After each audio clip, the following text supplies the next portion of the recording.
début de l'ère industrielle, les glaciers sont en constant recul, un phénomène qui touche tout particulièrement la région arctique et fait d'elle aujourd'hui une zone très convoitée. Certains pays y voient même l'opportunité d'exploiter des sous-sols riches en ressources naturelles.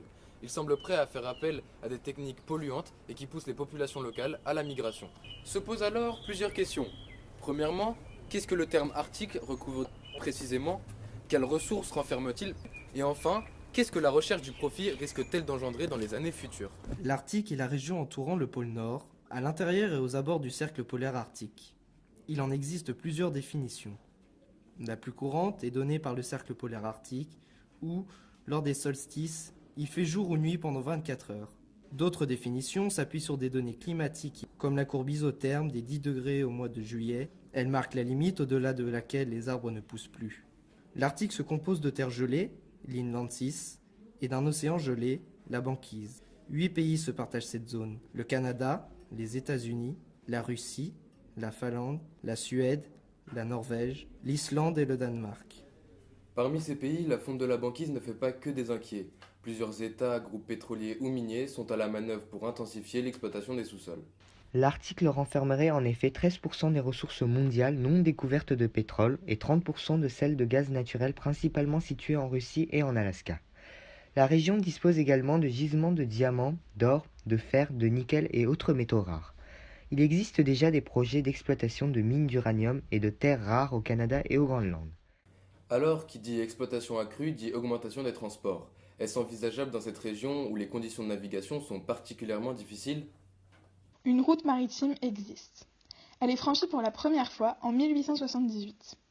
Baptisée Passage du Nord-Est, elle permet de relier Rotterdam à Shanghai en 35 jours, soit 13 jours de moins que par la route actuelle qui emprunte le canal de Suez. Ces avantages économiques sont évidents. Il faut cependant noter que ce passage n'est aujourd'hui praticable qu'une partie de l'année, et qu'il reste risqué du fait de la présence de nombreux icebergs. Actuellement, seule une cinquantaine de bateaux l'empruntent chaque année. Une situation qui pourrait toutefois évoluer avec la fonte de la banquise. On le voit, les modifications climatiques dessinent des changements, qui sans être encore avérés, sont potentiellement importants. Alors quid du devenir des populations locales? Monsieur Chapon, bonsoir, vous êtes ethnologue spécialiste des populations de l'Arctique. Quelles sont les populations qui vivent au-delà du cercle polaire arctique?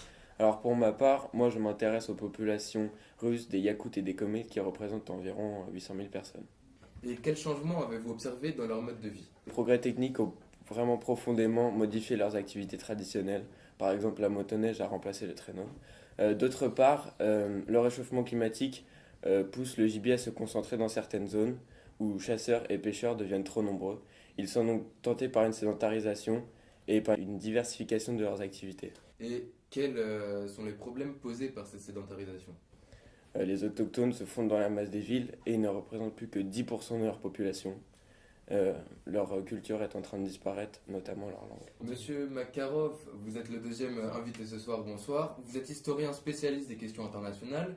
Face à ces changements, y a-t-il ou non une régulation internationale? Un conseil de l'Arctique a été créé en 1996. Il inclut les gouvernements des 8 pays impliqués dans cette région ainsi que les représentants des peuples autochtones. Quelles sont les missions de ce conseil? Alors, elles sont principalement axées sur le développement durable du milieu et des populations locales. D'ailleurs, une stratégie de protection de l'environnement a été adoptée, incluant notamment des évaluations de pollution et des conventions protégeant les espèces menacées. Mais il faut toutefois noter que le Conseil de l'Arctique n'est qu'une instance de discussion. Les décisions contraignantes sont a priori évitées sauf en cas de consensus. Nous voyons que la région connaîtra des changements dans les prochaines années. Les solutions sont bien évidemment multiples et complexes.